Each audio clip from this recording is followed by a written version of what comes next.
Hello YouTube, this is Aaron again. Gonna be comparing another gun for you. This is the Kral Pitbull, and my buddy Ken just bought it. Just arrived a few days ago, and he gave it to me to said, Aaron, would you like to review this gun and do some testing of it? And of course, when I test the gun, I like to test the gun against a higher price gun. Ken tells me this gun costs $570. The unique thing about this is that it has a really beautiful stock. I like the stock on it. It just feels good in your hand. The gun is not that heavy.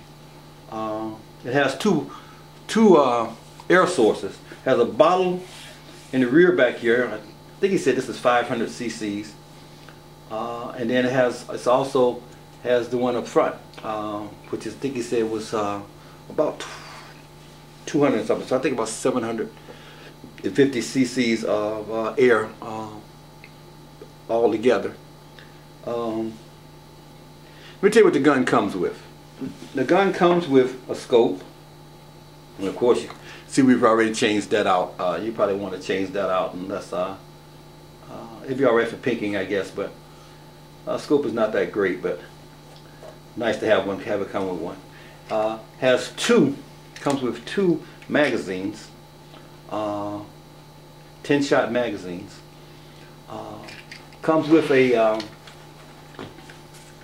bipod. Of course, I changed that out immediately, as you can see.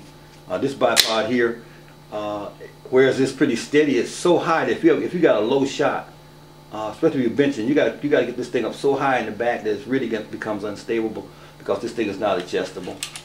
So we had to change that out almost immediately. Comes with the probe, of course, one probe, and the manual.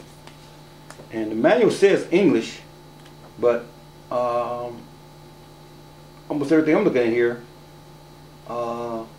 is not in English. But as you can see, the manual shows you how everything in your gun operates. And I think you just look at the pictures and just about tell what it's saying, if you know anything about air guns. So I did change out the bipod, and really this is not a review of this gun. This is just to tell you what's in the box.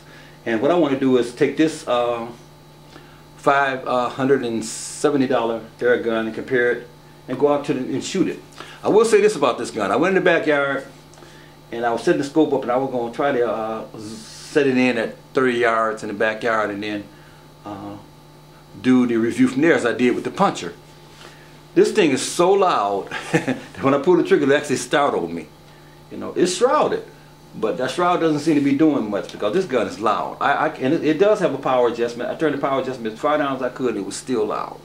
So we're going to take this one to the range and do some shooting with it out there because there's no way I can shoot this thing in the backyard, even though my neighbors are a little ways away.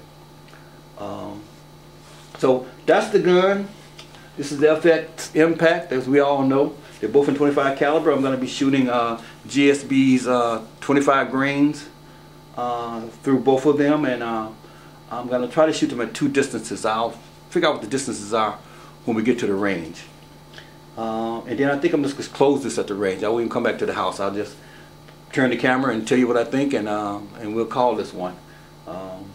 So let's go to the range and see what they do.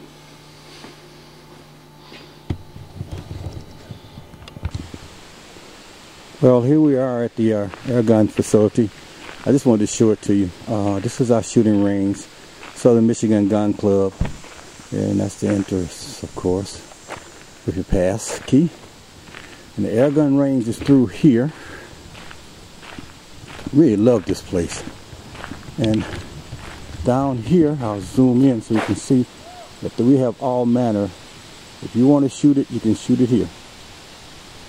That's a great place. Love it. I used to spend a lot of time down there shooting the powder burners, but now I spend all of my time here at the air gun range. It's a great facility, and we have a lot of fun here. We got ranges here for shooting at silhouettes. And there's 4 or 5 more down there. This is the main shooting facility. And I think it holds up to 15 or so shooters at one time. And these are the 2 guns we're talking about today. Of course, my Impact, which I love, and the Kral Pitbull. We'll put them up against each other. And this is our range, and it's bordered by trees. The guys who designed this did a great job. That cuts down the wind a bit. 100 yards to the end. And of course, this is our pneumatics place. So let's get to it.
Well, that was the Kral Pitbull.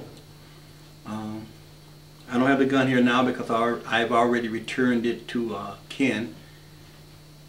But I think the gun performed really, really well. The actual cost of the gun was $650. I know that I had said that it cost $550 in the video and I was wrong. I called Ken and got the right price on it. But the gun performed well, it looked very nice, it felt very nice. And even more impressive was the next day I gave it to Ken. He came to the range, I gave it back to him. He zeroed it in and shot out to 100 yards, and the gun was very impressive at 100 yards. We were shooting clay pigeons and the thing was hitting almost center mass. So the gun performed even better that next day. But the next day he was shooting with a gun vise. And you may have noticed in the video that I actually shot a group all by itself with the impact. I did that because I wanted to show just how great this gun was in terms of its accuracy. And I'm sure that if I would have did this with the Pitbull, it would have performed better also. But what I use, you know, I always shoot off of these bipods, and these bipods are not stable. They're not totally stable. What I do is I took the gun and I put it in a vise. In a vise. If you really want to know how good your gun is shooting, you got to put it in a gun vise, a very good gun vise that can lock that gun down and stabilize it totally. And then you'll know how well that gun is shooting, and then you can see the results in that particular, if you want to back the video up, how tight that group was, maybe a quarter of an inch, when it was like half an inch or more off of the bipod. I want to thank all of you guys who have been writing me and telling me about your guns that you bought and how well you like them. I've had people who have bought high-end, decided to say, oh Aaron, I decided to go with a high-end gun. Hey, if that's what you need, get it. I've had other people that went with punchers and all kinds of other guns and call me back and say, oh, they're really, really happy with their choice. The gun is performing and doing what they needed to do, and that's wonderful. But bottom line for me is this. Whether you buy a high-end gun, a medium, or a low-end, if the gun meets your needs, you made the right choice. I want to thank you. We'll be doing another video soon. I talked with Ken. We're going to be comparing air compressors. We have 3 different air compressors we're going to look at. A real cheap one out of China, a mid-price one around $1,000 or more, and then a high-end one to see how they perform. But Ken is really excited about this Chinese-made compressor that goes up to 4,500 psi and does it pretty quickly, according to him. So we're going to be able to tell you about how best to fuel these guns in terms of trying to save some money there, hopefully. Hopefully we'll have that video out in a few weeks. I want to thank you again, and I welcome your comments, and hey, let's keep on shooting.